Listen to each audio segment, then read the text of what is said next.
Shawna. I am your host of the Adelaide Cottage podcast about knitting, hand dyeing yarn, sewing, and just other general crafts. So you can find me on Instagram and on Ravelry as Adelaide Cottage. And on Ravelry I have a group that I recently opened where you can join to do knit-alongs, enter giveaways, and just chat about the episodes. And I also thought it might be a good idea to include in the group episode tabs my show notes for each episode, because I don't have a blog. I feel like it would just take more time away from my family to kind of take care of that as well. So I just thought, instead of getting a blog going, that I would just kind of put all the information in the Ravelry group, because whoever's watching this can be a member, and then we can chat about the episodes and things like that. So I hope all of you have had a wonderful weekend. Mine was busy. I'm sure a lot of you feel the same way with Christmas approaching. It's right around the corner. We are finally done Christmas shopping, which is such a huge relief. I mean, I love to shop for people. I love to pick out gifts. But it's always nice to finally be done and just have some wrapping to do and be able to enjoy the giving process. So yeah, I have a lot of wrapping to do. I probably have only done about 10% of it. So that's what I'm going to be doing after this today, is wrap while the boys are in school, and hopefully I can get a majority of it done before they get home, and then I'll work on it some more when they go to sleep tonight. So let's see, our weekend. Saturday was a relaxing day. I ran some errands with the boys. My husband had to work, but we ran errands, and then we watched a Christmas movie, and what did we do after that? I don't remember. But Sunday, yesterday, we had our family Christmas party from 12 to 3, so on my side of the family.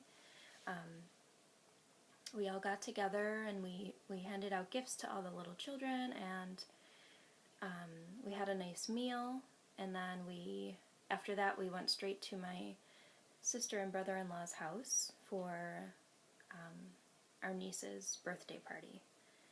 So that was a lot of fun too. We got home kind of late for the boys. It was 8 o'clock, and usually I like to have them in bed by then on a school day. So yeah, that was our weekend. I did get a little bit of knitting done on Saturday morning. I did not get to knit on my husband's socks at all. The ones I've been talking about, hoping to have finished before Christmas, I don't think that's happening. And I think that he'll understand. I did get some knitting done, but I knit on a new project that he was allowed to see because it's not for him. So, yeah, I will show you what I have so far.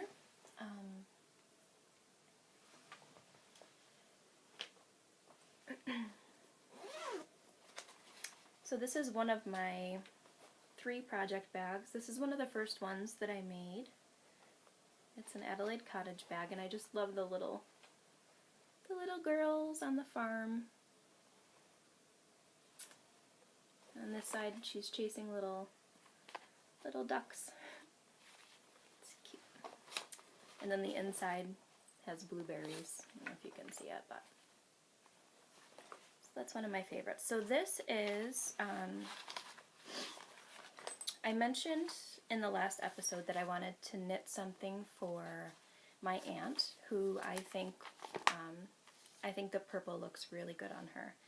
So, and she's always wearing a scarf or some kind of dressy scarf or shawl with her outfit. So I thought it would be really nice to make her a cowl.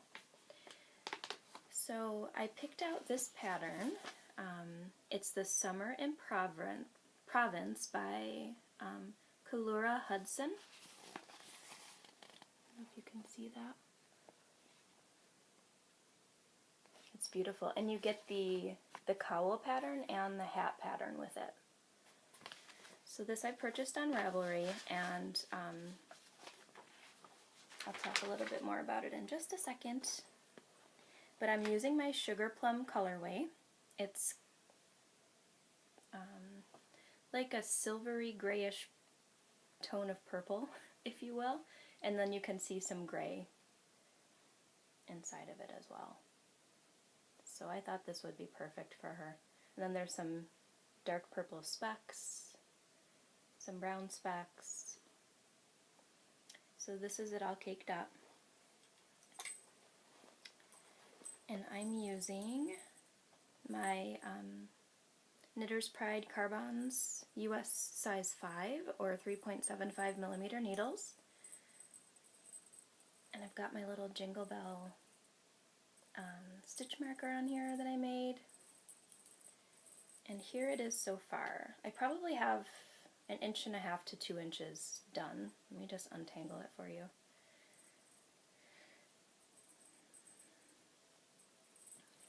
Give you a good idea of what it looks like. So it starts out with garter stitch, and then goes into stockinette, and then a row or two of garter, and now it's going to get into cabling. So yeah, I really like the way it's turning out. I think it'll be really pretty. And I love these needles. So fun. Of course I like the jingle.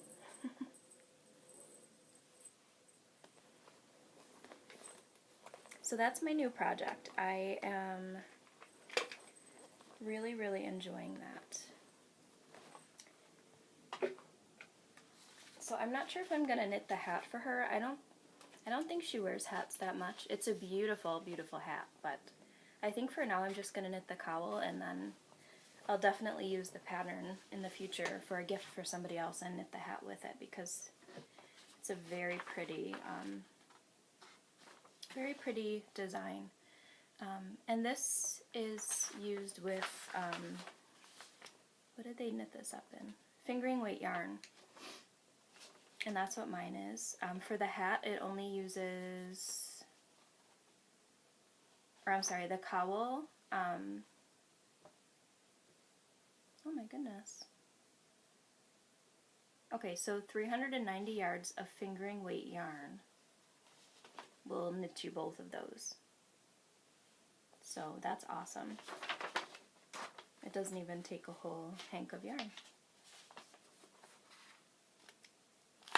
So yeah, here's a better picture of the cowl. I don't want to show you too much of the pattern, so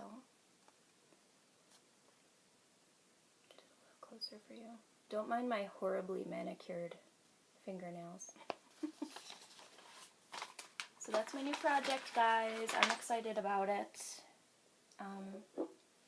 That's the only thing on my needles other than my husband's socks, and I don't think I'll bore you by showing you those again, because I didn't do anything to them since the last time we chatted. So they will get finished someday. A couple of people actually sent me messages on Ravelry about how they were glad that I mentioned that those are my first socks, or these are my first socks that I'm knitting, and that they are intimidated to knit socks as well, and you know, they're glad to know that it's not that difficult. So I wanted to show you this book that I read before I started knitting the socks that I'm knitting, because I think it's a really good book for beginners.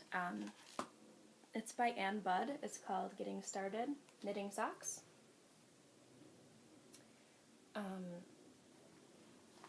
And if you're afraid of the heel, it shows you exactly how to do that. Just show you a quick glimpse. But it shows you how to do the heel flap and the gusset, or the heel turn, the gusset, all of that. So I definitely recommend it. You can get it on Amazon. That's where I purchased mine, but I'm sure that they have it in bookstores as well. And last week I mentioned that I wanted to sew myself a Little Mermaid project bag because I don't have very many project bags of my own, even though I make them.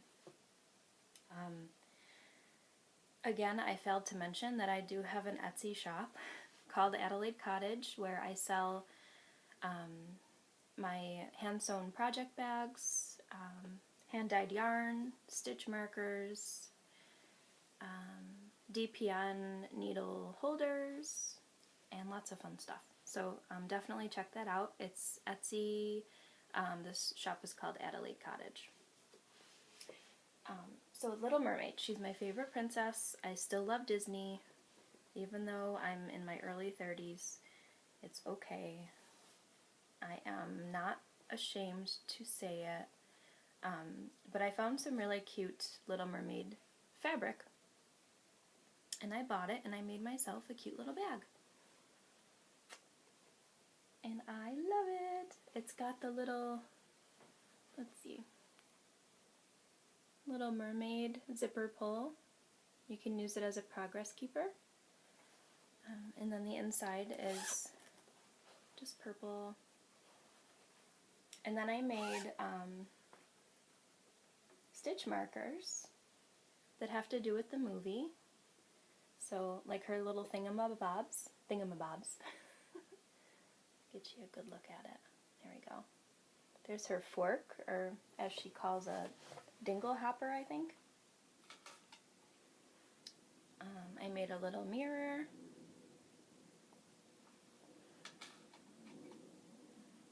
And of course, little music notes, and she sings. And she collected musical instruments down there. So there's a little guitar. So yeah, I made one of these bags for the shop because I wasn't really sure who loves Ariel as an adult as much as I do. So I didn't want to make a ton of them, but there will be another one in the shop very soon. It's already made, I just have to photograph it and photograph the stitch markers. So what else do I have for you? Those are my socks.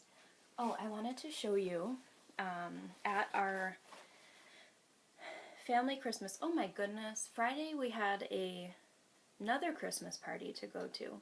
It was just women.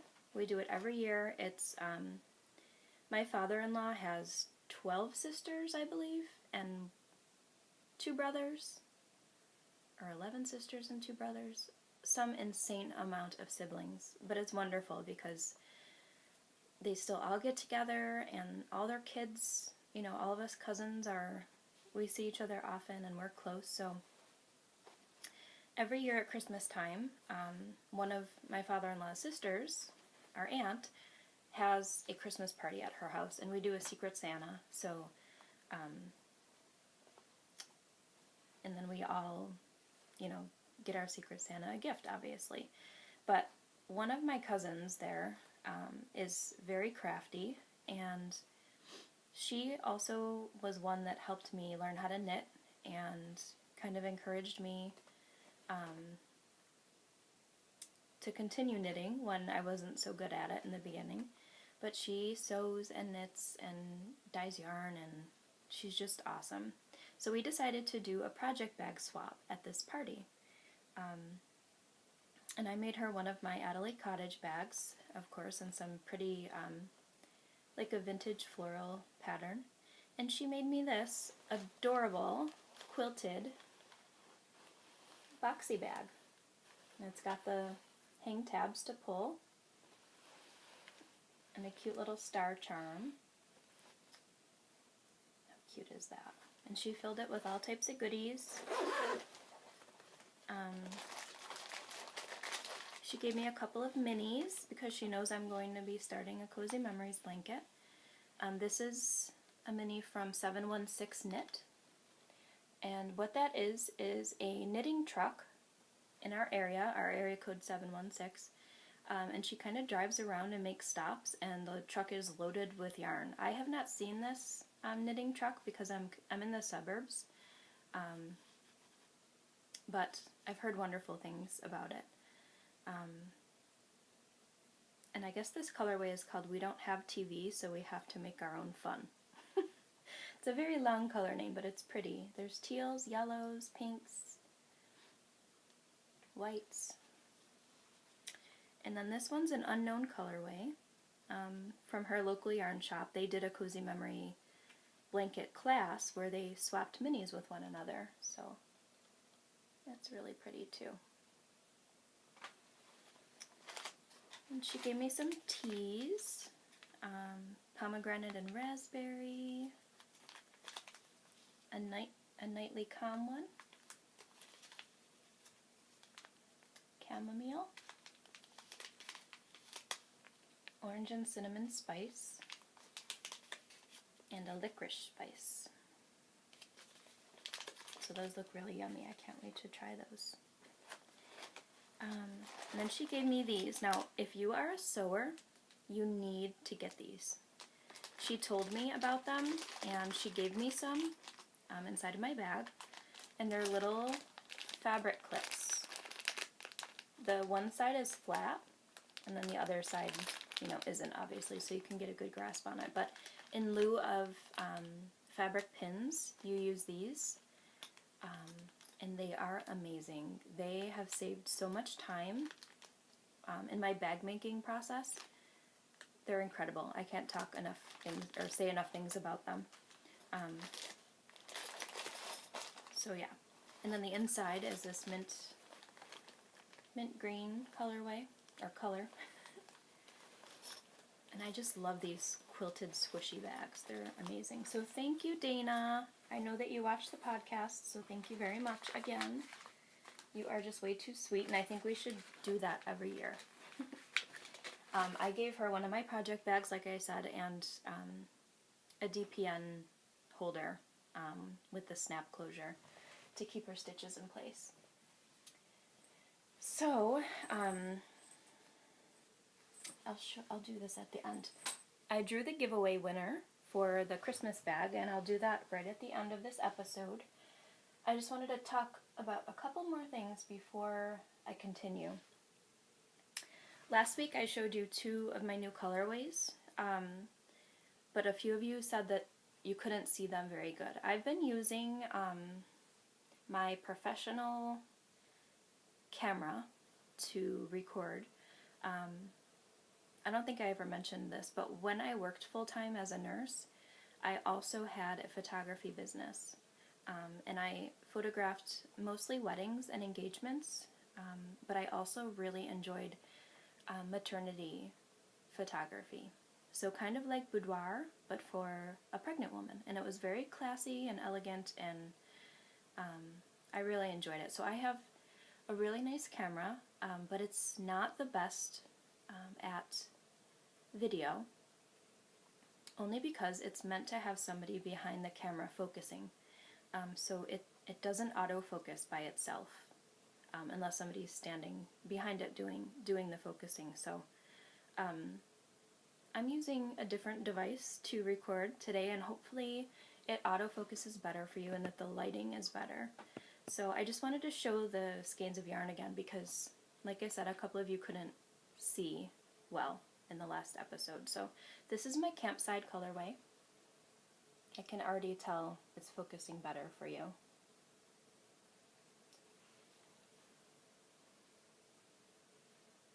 Really nice warm color, and the silk in it is making it shiny.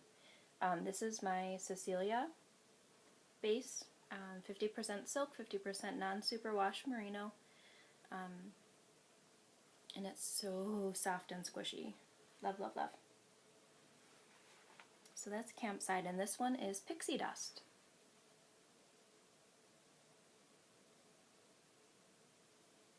really pretty pinks, mauves, purples, golds, yellows. And this is on the same base. So I dyed up a few more of each, and they're in the shop right now, so definitely check those out in the Adelaide Cottage shop, and tag me if you knit with these because I want to see them knit up. Also, I am going to start, I just bought all the materials to start making soaps. I've had this book for a really long time, Soap Crafting, by Anne-Marie Fayola. I hope I'm saying that right. She's also known as the Soap Queen, where she shows you tutorials on how to dye, how to dye soap, how to make your own soap. And mostly, all the recipes in here are for, your body, but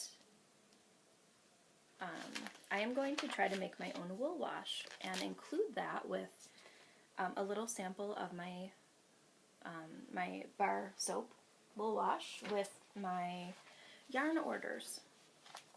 So with that comes the purchasing of lots of yummy smelling essential oils. It'll be an all-natural soap, and I am going to start making essential oil bags. So they will look like my project bags behind me, but there'll be little compartments inside to hold essential oils, because I need one for, of course, soap making. And I know a lot of people use essential oils for their general health. I know that they have a lot of benefits. I have a lot of them already. Some that I can incorporate into the scents in a soap, and some that I can't. I was gifted a lot of them by a good friend of mine when I was diagnosed. Right before my surgery, she came to visit, and we did some canning together, which was fun. A couple of my friends came to do this with me. And she brought these essential oils, and some of them were meant to kill cancer cells. Some were for relaxation, some were for better sleep. And I really believe that, that they do have a positive effect. So I do use them, and I think the bags that I'm going to be making will be really nice to store the oils in. So you can be looking out for those in the next, I would say the next month. With the holiday, it's been crazy, and I have so many things in my mind that I want to add to the shop, and I'm just like, I feel like I'm mind blown. And there's just not, with Christmas, this Friday, it's just not something that I can start right now, but as soon as Christmas is over, I will be starting to make those. So you can look forward to that. I know that the soap takes a while to set and harden, so once I do it and I research it more, I will be able to give you an idea when they will be available. Okay, so you can look forward to seeing those essential oil bags soon, and the sock soap, and lots of fun things. So lastly, I will announce the winner of the Adelaide Cottage Project Bag Giveaway. And they'll win this very cute Christmassy project bag with the snowman zipper pull. There we go. And it's got a little bell and a very cute polka dot inner lining. So this contest was on Instagram, and it ended on Friday morning, and I instantly drew the winner. And the winner is post number 10, which is Trista Knits on Instagram. So Trista, contact me on Ravelry. with your name, your full name and address of where you would like me to send the bag, and I will get that out to you as soon as possible. So yeah, and we'll say if I don't hear from you in a week, oh, it's Christmas, so let's say 2 weeks, I'll draw another winner. So definitely contact me on Ravelry. Just look for Adelaide Cottage and contact me with your info. So that's all I have to talk about this week. It wasn't too much, but I hope that you all have a lovely Christmas for those of you who celebrate Christmas, and I will talk to you all on Monday. Bye.